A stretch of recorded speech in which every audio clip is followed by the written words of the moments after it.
So Donald Trump just said there will be hell to pay for Hamas. Born Iran, he'll knock the hell out of them.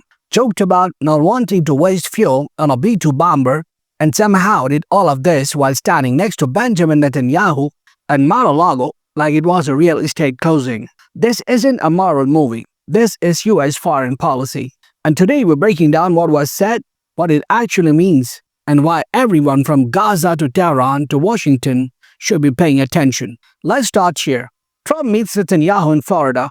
Cameras are rolling. The wide, part press conference, part threat assessment, part fast and furious Middle East drift. Trump says Hamas has a very short period of time to disarm. If they don't, quote, there'll be hell to pay. Now, that phrase alone does a lot of heavy lifting, because on paper it sounds simple. Ceasefire exists, Hamas disarms, everyone moves forward.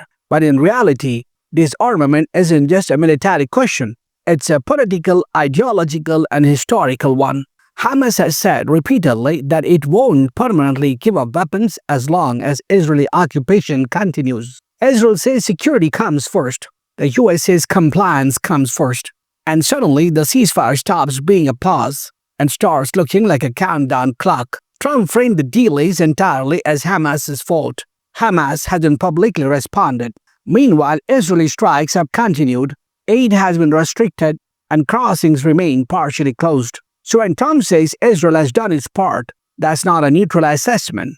It's a position. And positions matter because they shape what comes next. Just when you think this is only about Gaza, Trump pivots. Iran. He claims Iran might be trying to rebuild its nuclear program after U.S. strikes earlier this year damaged 3 facilities. And his response? If they are, we're going to knock them down. We'll knock the hell out of them. More powerful than last time. Then comes the line that made diplomats everywhere rub their temples. I don't want to waste fuel on a B-2. This is where rhetoric and reality collide. Because joking aside, this is a very real warning.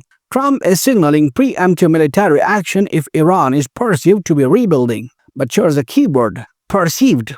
He offered no public evidence. Iran denies seeking a nuclear weapon, and Iran has ruled out negotiations over its missile program entirely. So now we are back in familiar territory. Claims, counterclaims, deterrence, and the risk of miscalculation. History tells us that wars don't always start because someone wanted one. They start because someone thought the other side was about to do something. Trump has taken credit for brokering 3 ceasefires: Israel-Hamas, Israel-Iran, Israel-Lebanon. On paper, that sounds like diplomacy working.